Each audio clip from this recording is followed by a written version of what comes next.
ব্যক্তিত্ব যিনি জ্ঞান, দর্শন এবং মানবিক মূল্যবোধের এক অপূর্ব সমন্বয় ঘটিয়েছিলেন। তিনি শুধু ভারতের নয়, সমগ্র বিশ্বের কাছে ভারতীয় দর্শনের একজন অন্যতম শ্রেষ্ঠ ব্যাখ্যাতা হিসেবে পরিচিত। তার লেখনী এবং চিন্তাধারা আজও সমানভাবে প্রাসঙ্গিক। তার কর্মজীবনের শুরু একজন শিক্ষক হিসেবে।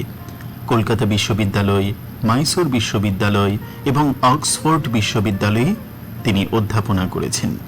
তার অসামান্য জ্ঞান ও বাগ্মিতা ছাত্রছাত্রীদের অনুপ্রাণিত করত। তিনি বিশ্বাস করতেন শিক্ষা শুধু তথ্য অর্জনের মাধ্যম নয়, বরং মানুষের চরিত্র গঠনের অন্যতম প্রধান উপায়। এই কারণেই তার জন্মদিন অর্থাৎ 5 সেপ্টেম্বর সারা দেশে শিক্ষক দিবস হিসেবে উদযাপিত হয়। এটি শুধু তার প্রতি শ্রদ্ধা জানানোর একটি দিন নয়, বরং শিক্ষক সমাজের অবদানকে সম্মান জানানোর একটি গুরুত্বপূর্ণ উপলক্ষ। রাষ্ট্রনায়ক হিসেবেও তার অবদান অনস্বীকার্য।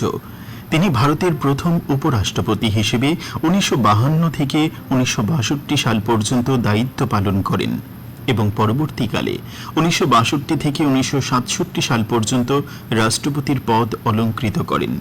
তার নেতৃত্বে দেশ গণতন্ত্র, নৈতিকতা এবং সাংস্কৃতিক ঐতিহ্যের এক দৃঢ় ভিত্তি পেয়েছিল। তিনি সবসময় শান্তি, সহিষ্ণুতা এবং মানবতার বার্তা প্রচার করেছেন। তার মতে বিভিন্ন ধর্ম ও সংস্কৃতির মধ্যে পারস্পরিক সম্মান এবং বোঝাপড়াই প্রকৃত সভ্যতার পরিচয়। ডক্টর রাধাকৃষ্ণনের এই মূল্যবোধগুলো আমাদের জন্য আজ আরো বেশি প্রাসঙ্গিক হয়ে ওঠে। তার জীবন ও আদর্শ আমাদের শিখিয়ে দেয় কিভাবে জ্ঞান, নৈতিকতা এবং মানবিকতা দিয়ে একটি সুন্দর সমাজ গড়ে তোলা যায়। 1975 সালের আজকের এই দিনে তিনি আমাদের ছেড়ে চলে গেলেও তার চিন্তা, তার দর্শন এবং আদর্শ আজও আমাদের পথপ্রদর্শক হয়ে আছে। আজ তার প্রয়াণ দিবসে আমরা শ্রদ্ধার সঙ্গে স্মরণ করছি এই মহান দার্শনিক ও রাষ্ট্রনায়ককে।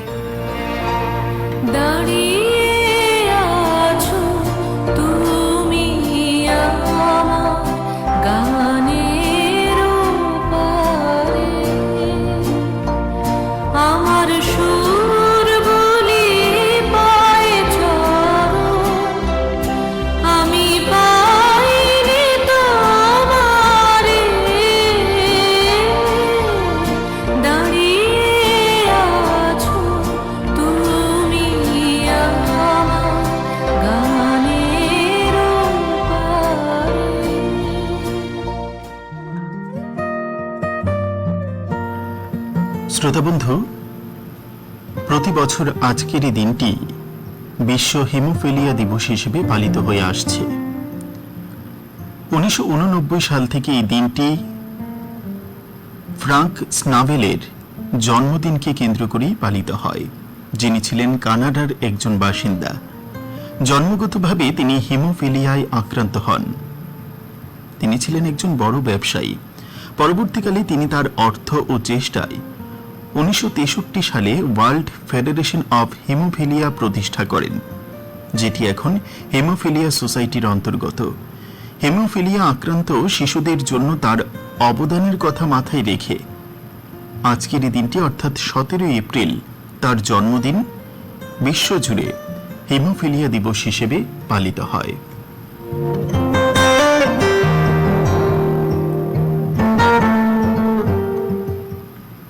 শ্রোতাবন্ধু, ইতিহাসের পাতা জানান দিচ্ছে আজকের দিনে 1781 সালে ওয়ারেন হেস্টিংস কলকাতায় প্রথম মাদ্রাসা প্রতিষ্ঠা করেছিলেন। 19 শতকের বাঙালি কবি হেমচন্দ্র বন্দ্যোপাধ্যায় আজকের দিনে জন্মগ্রহণ করেছিলেন। সালটা ছিল 1838। আজকের দিনে বাঙালি নাট্যকার ও অভিনেতা অমৃতলাল বসু জন্মগ্রহণ করেছিলেন 1853 সালে। আজকের দিনে জন্মগ্রহণ করেছিলেন ভারতীয় ফটো সাংবাদিক সুনীল জানা, সাল 1918। ভারতীয় শাস্ত্রীয় সঙ্গীত শিল্পী অন্নপূর্ণা দেবী আজকের দিনে জন্মগ্রহণ করেছিলেন 1927 খ্রিস্টাব্দে। আজকের এই দিনে 1961 সালে পণ্ডিত ও লেখক বিমল চন্দ্র সিংহ প্রয়াত হয়েছিলেন এবং প্রখ্যাত বাঙালি সাহিত্যিক প্রবোধ কুমার সান্যালও আজকের এই দিনেই 1983 সালে প্রয়াত হয়েছিলেন।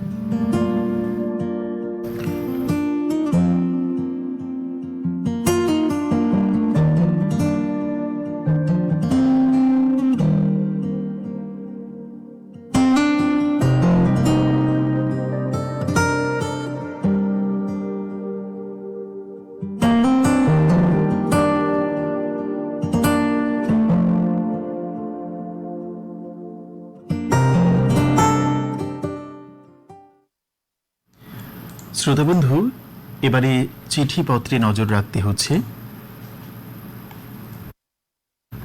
অনেক শ্রোতাবন্ধুই আমাদের চিঠি পাঠাচ্ছেন। তার মধ্যে আজ প্রথমেই যে চিঠিখানি পড়ব, সেই চিঠি পাঠিয়েছেন সুব্রত সুন্দর জানা। তিনি পাঠিয়েছেন দক্ষিণ 24 পরগনা সুন্দরবন থেকে। বন্ধু কি লিখেছেন আপনাদের পড়ে শোনাই। প্রিয় অভিজ্ঞাপন, বাংলা বছরের প্রথম মাস বৈশাখ বাঙালির জীবনে এক বিশেষ আবেগ ও আনন্দের এক প্রতীক। বৈশাখের স্মৃতি মানেই শৈশবের উচ্ছ্বাস, নতুনের আহ্বান এবং ঐতিহ্যের রঙিন ছোঁয়া। ছোটবেলায় পয়লা বৈশাখের সকাল শুরু হতো নতুন পোশাক পরে, পরিবারের সঙ্গে প্রণাম করে বড়দের আশীর্বাদ নেওয়ার মধ্য দিয়ে। চারদিকে উৎসবের আমেজ, রাস্তায় রঙিন আলপনা, আর দোকানে দোকানে শুভ নববর্ষ লেখা ব্যানার, সব মিলিয়ে এক অন্যরকম পরিবেশ সৃষ্টি করত। এদিন খুব ভোরে উঠে মাঠে ঘাটে খড়ের আগুন জ্বালিয়ে সেই আগুনে হাত পা সেঁকা, বাঁশ বাগানে মাটি দেওয়া এবং গবাদি পশুদের স্নান করানো ইত্যাদি চলও ছিল। বৈশাখের মেলায় যাবার আনন্দই ছিল আলাদা। নানা ধরনের খেলনা, মিষ্টি আর গ্রামের লোকজ সংস্কৃতির নানা উপস্থাপনা মনকে ভরিয়ে তুলত। নাগরদোলা, পুতুল নাচ কিংবা বাউল গানের সুর আজও স্মৃতিতে ভাসে। এছাড়াও হালখাতা ছিল ব্যবসায়ীদের এক গুরুত্বপূর্ণ অনুষ্ঠান, যেখানে পুরনো হিসেব বন্ধ করে নতুন খাতা খোলা হতো এবং গ্রাহকদের মিষ্টি খাওয়ানো হতো। গরমের দাবদাহ সত্ত্বেও বৈশাখের দিনগুলো ছিল প্রাণবন্ত। আম, কাঁঠাল আর লিচুর ঘ্রাণে ভরে উঠত চারপাশ। দুপুরের খাওয়া শেষে পরিবারের সঙ্গে গল্প করা কিংবা বিকেলে বন্ধুদের সঙ্গে ঘুরতে বের হওয়া, এইসব মুহূর্ত আজও মনে পড়ে। বৈশাখ শুধু একটি মাস নয়, এটি বাঙালির সংস্কৃতি, ঐতিহ্য এবং স্মৃতির এক অনন্য অংশ। সময়ের সঙ্গে অনেক কিছু বদলে গেলেও বৈশাখীর এই চিরচেনা আবেগ আজও একই রয়ে গেছে। এই স্মৃতিগুলোই আমাদের শেকড়ের সঙ্গে যুক্ত রাখে এবং নতুন বছরে নতুন আশার সঞ্চার করে। সবাইকে শুভ নববর্ষের শুভেচ্ছা জানিয়ে শেষ করছি। সুব্রত সুন্দর জানা, গ্রাম ও পোস্ট অফিস, গণেশনগর, থানা কাকদ্বীপ, জেলা দক্ষিণ 24 পরগনা, সুন্দরবন। যেভাবে তুমি সকাল দেখো, সূর্য কিন্তু একটাই। যেভাবে তুমি সকাল দেখো, সূর্য কিন্তু একটাই। যত ভাগে ভাগ করো না প্রেম, যত ভাগে ভাগ করো না প্রেম, হৃদয় কিন্তু একটাই। যেভাবে তুমি সকাল দেখো। যেভাবেই তুমি সকাল দেখো, সূর্য কিন্তু একটাই। যত ভাগে ভাগ করো না প্রেম, হৃদয় কিন্তু একটাই।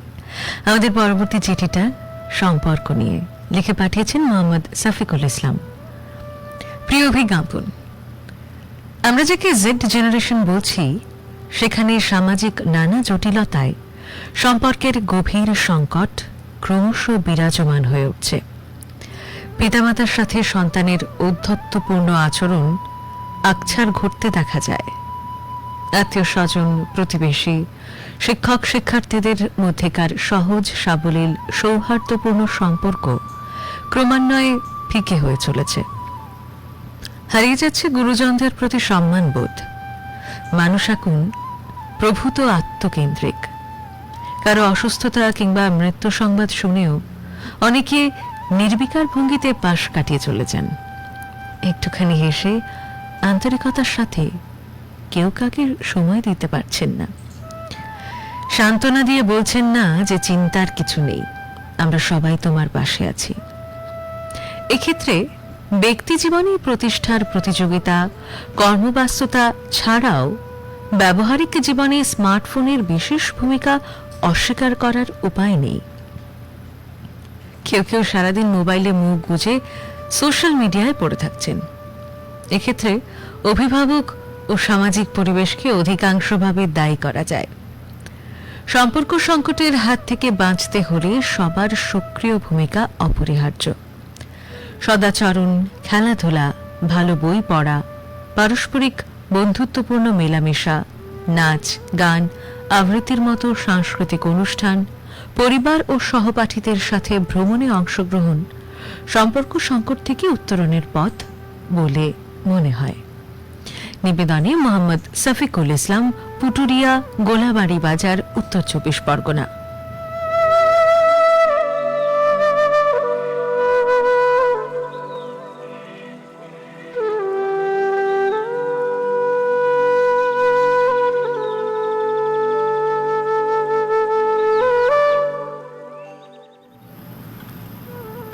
আরও একখানি চিঠি আমার হাতে রয়েছে। সেই চিঠি পাঠিয়েছেন প্রতাপ চন্দ্র দাস, সরকারপাড়া, নবদ্বীপ, নদিয়া থেকে। বন্ধু লিখেছেন, প্রিয় বিজ্ঞাপন, একদিন সন্ধ্যায় এক বন্ধুর মুখে শুনলাম, তোমরা নাস্তিকরা এত যুক্তি করো কেন? সম্পর্ক টেকে কিভাবে? প্রশ্নটা শুনে আমি অবাক হইনি, কারণ সমাজে এমন ধারণা নতুন নয়। অনেকেই মনে প্রশ্ন করেন, সম্পর্ক টিকিয়ে রাখতে নাকি ধর্ম, আচার আর ঈশ্বর বিশ্বাস খুবই জরুরি। কিন্তু একটু চারপাশে তাকালেই দেখা যায় সম্পর্কের ভাঙন আসলে বিশ্বাসে নয়, মানুষের আচরণ, বোঝাপড়া এবং মানসিকতার সংকটে জন্ম নেয়। বাস্তবে নাস্তিক না হলেও কি সম্পর্ক সংকটে নেই?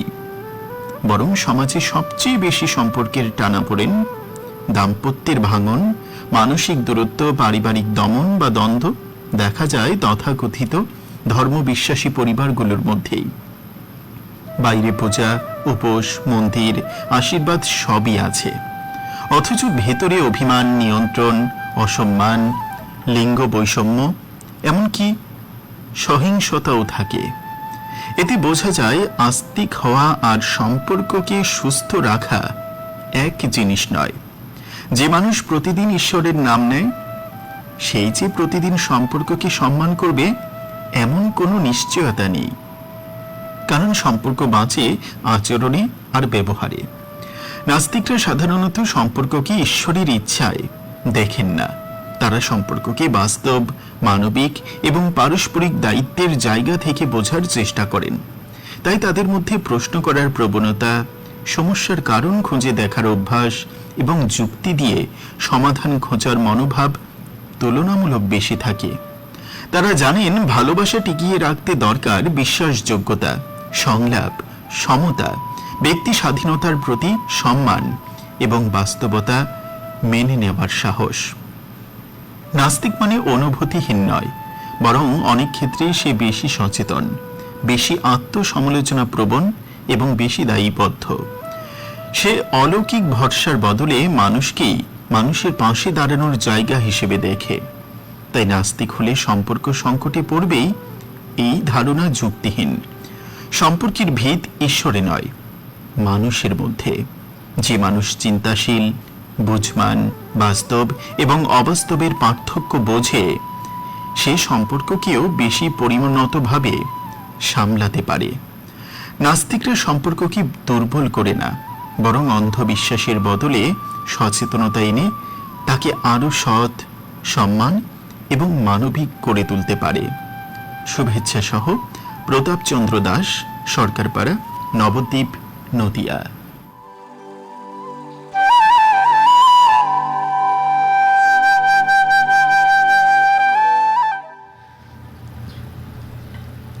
এবারের চিঠিটি লিখে পাঠিয়েছেন গৌতম পতি, কুলবেড়িয়া, তমলুক, পূর্ব মেদিনীপুর থেকে।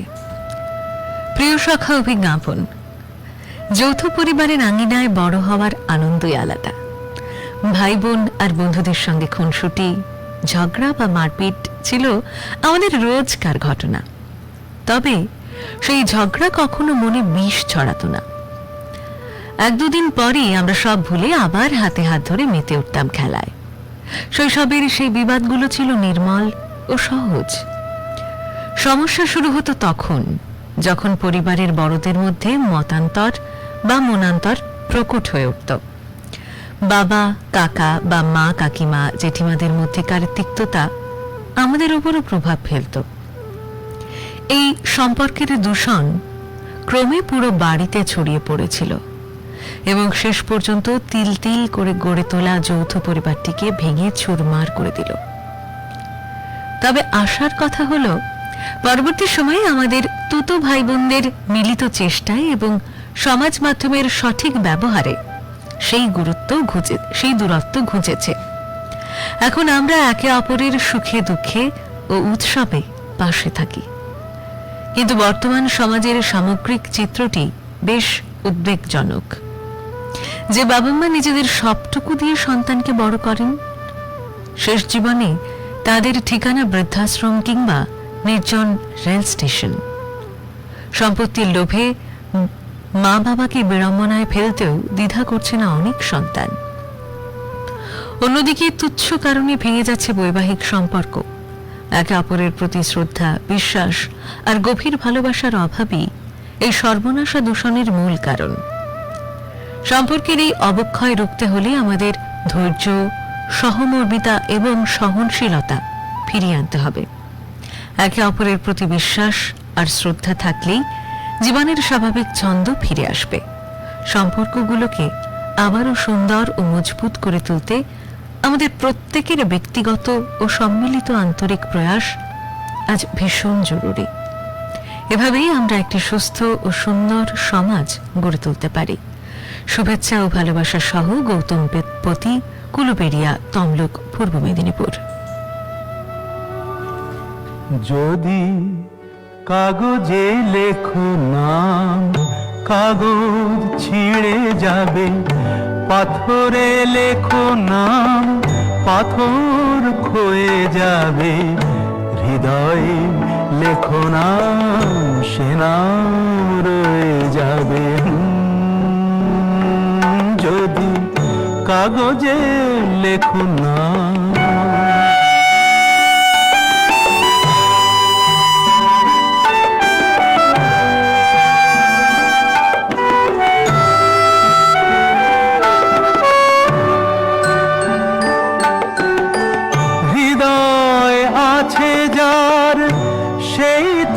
ভালোবাসে প্রতিটি মানুষেরই জীবনে প্রেম আসে।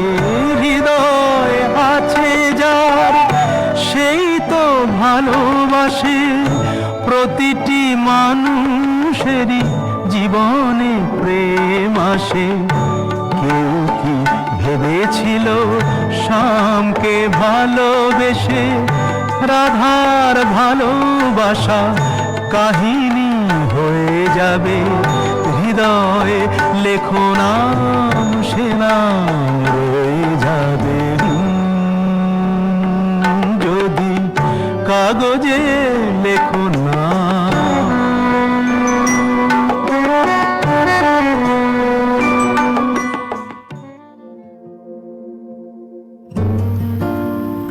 শ্রোতা বন্ধু, এবারে কিছু তথ্যে নজর রাখি। আজ এডিসি নির্বাচনের ভোট গণনা বিভিন্ন গণনা কেন্দ্রে ইতিমধ্যেই শুরু হয়ে গেছে। এই গণনা উপলক্ষে আজ আকাশবাণী আগরতলার FM উজ্জয়ন্তী বিশেষ নির্বাচনী সংবাদ সম্প্রচার করা হবে। প্রথমেই ককবরকে দুপুর 2:25 শুনবেন সংবাদ। এরপর বাংলায় 3:55 শুনবেন বিশেষ নির্বাচনী সংবাদ।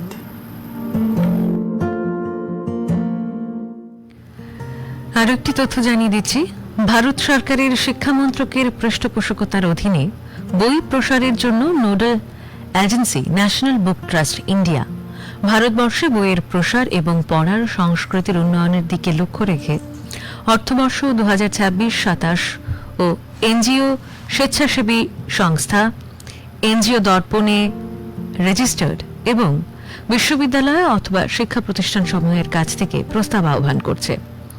নির্বাচিত প্রস্তাবগুলো ইভেন্টের জন্য অনুমোদিত বাজেটের 75% আর্থিক অনুদান রূপে সহায়তা পাবে। প্রস্তাবিত ইভেন্টগুলোর সামাজিক প্রভাব তৈরিতে গুরুত্বপূর্ণ ভূমিকা থাকতে হবে। কিছু প্রস্তাবিত ইভেন্ট হচ্ছে বইমেলা অথবা সাহিত্য উৎসব, বই প্রকাশনা, পাঠক গোষ্ঠী এবং অন্যান্য সম্পর্কিত কর্মসূচির উপর গবেষণা অথবা সমীক্ষা, লেখক, প্রকাশক, প্রিন্টার, বই বিক্রেতাদের বার্ষিক প্রতিনিধি সভা, প্রকাশনা সম্পর্কিত সেমিনার, কর্মশালা অথবা অন্য যে কোনো কর্মসূচি যা ভারতবর্ষে বই শিল্প বা ভারতে বইয়ের প্রসার, পড়ার সংস্কৃতির উন্নয়নে অবদান রাখে। অনলাইনে দরখাস্ত জমা দেওয়ার শেষ তারিখ আগামী 20 এপ্রিল 2026 পর্যন্ত এবং হার্ড কপি জমা করার শেষ তারিখ 30 এপ্রিল 2026 পর্যন্ত। বিস্তারিত নিয়ম ও শর্তাবলীর জন্য দেখতে হবে www.nbtindia.gov.in।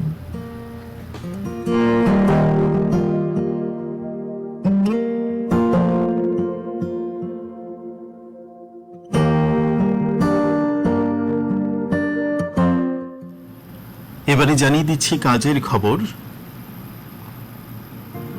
এসএসবিতে কনস্টেবল ট্রেডসম্যান পদে নিয়োগের জন্য আবেদনপত্র আহ্বান করেছে। শিক্ষাগত যোগ্যতা মাধ্যমিক পাস।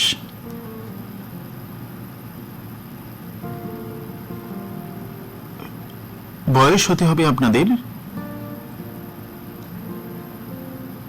18 থেকে 27 বছরের মধ্যে। সংরক্ষিত ক্ষেত্রে নিয়ম অনুযায়ী ছাড় রয়েছে। অনলাইনে দরখাস্ত পৌঁছানোর শেষ তারিখ এই মাসের 20 তারিখ পর্যন্ত।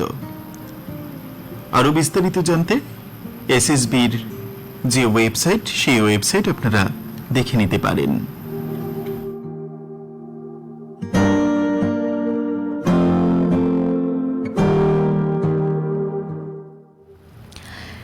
এবারে একটু স্বাস্থ্যের খুঁটিনাটিতে যাই। আজ যেহেতু হিমোফিলিয়া দিবস, একটু বলি, হিমোফিলিয়া একটি বিরল কিন্তু গুরুত্বপূর্ণ বংশগত রক্তক্ষরণজনিত রোগ।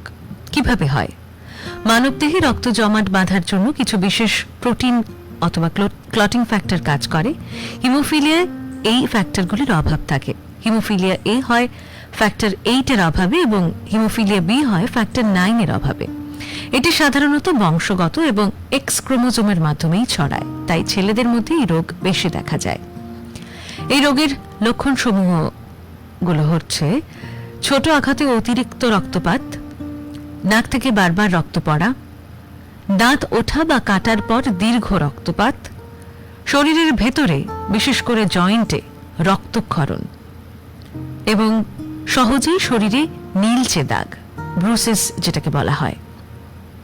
অনেক সময় বাহ্যিক রক্তপাত না হলেও শরীরের ভেতরে রক্ত জমতে পারে, যা জয়েন্টে ক্ষতি, ব্যথা বা গুরুতর ক্ষেত্রে প্রাণঘাতীও হতে পারে। বর্তমানে হিমোফিলিয়া সম্পূর্ণ নিরাময়যোগ্য নয়, তবে নিয়ন্ত্রণ করা সম্ভব। ক্লটিং ফ্যাক্টর রিপ্লেসমেন্ট থেরাপি, নিয়মিত চিকিৎসা ও পর্যবেক্ষণ, গুরুতর ক্ষেত্রে আধুনিক জিন থেরাপি নিয়েও গবেষণা চলছে। কিভাবে সতর্ক থাকবেন? আঘাত এড়িয়ে চলতে হবে, নিয়মিত ডাক্তারের পরামর্শ নিতে হবে, খেলাধুলা করতে গেলে সাবধানতা অবলম্বন করতে হবে এবং দাঁতের চিকিৎসা করানোর আগে ডাক্তারকে দেখাতে হবে। ওয়ার্ল্ড হিমোফিলিয়া ডে প্রতি বছর 17 এপ্রিল পালন করা হয়, যাতে মানুষ এই রোগ সম্পর্কে সচেতন হয় এবং আক্রান্তদের সহায়তা করতে এগিয়ে আসে। হিমোফিলিয়া যদিও একটি চ্যালেঞ্জিং রোগ, তবে সঠিক চিকিৎসা, সচেতনতা এবং পরিবার ও সমাজের সহায়তা একজন রোগী স্বাভাবিক জীবনযাপন করতে পারে।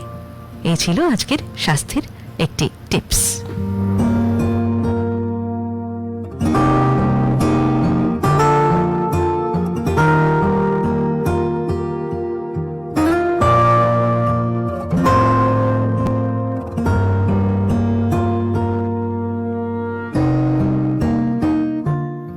শ্রোতাবন্ধু, এবারে জানিয়ে দিচ্ছি আবহাওয়া দপ্তরের দেওয়া তথ্য কি বলছে। আবহাওয়া দপ্তরের দেওয়া তথ্য অনুযায়ী আগামী 24 ঘন্টার পূর্বাভাস জানান দিচ্ছি আকাশ সাধারণত মেঘলা থাকবে। রাজ্যের প্রতিটি জেলায় বজ্রবিদ্যুৎ সহ বৃষ্টিপাতের সম্ভাবনা রয়েছে। দিনের সর্বোচ্চ তাপমাত্রা 34 ডিগ্রি সেলসিয়াস এবং সর্বনিম্ন 24 ডিগ্রি সেলসিয়াসের আশপাশে থাকতে পারে। গতকাল দিনের সর্বোচ্চ তাপমাত্রা পরিলক্ষিত হয় 33.8 ডিগ্রি সেলসিয়াস এবং আজ ভোরে সর্বনিম্ন তাপমাত্রা পরিলক্ষিত হয় 25.1 ডিগ্রি সেলসিয়াস।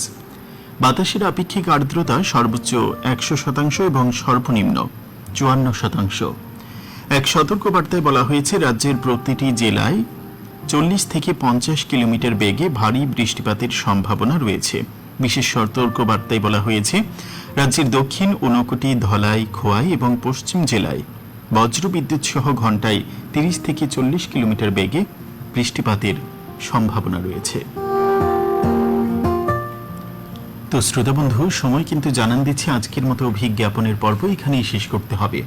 যাওয়ার আগে প্রত্যেক দিন যেটা বলে থাকি, আপনারা প্রত্যেকেই ভালো থাকুন, সুস্থ থাকুন, নিজের প্রতি যত্নবান হবেন, পাশের মানুষটির প্রতি যত্নবান হবেন। আপনাদের সঙ্গে ছিলাম আমি রাহুল, আমি অম্বালিকা। আজকের মতো এখানেই শেষ করছি অভিজ্ঞাপন। নমস্কার।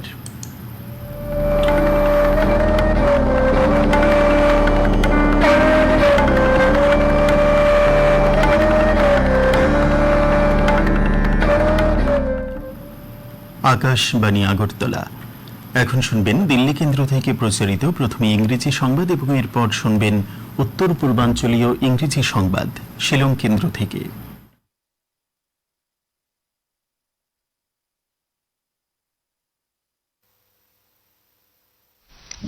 Akashvani presents Morning News.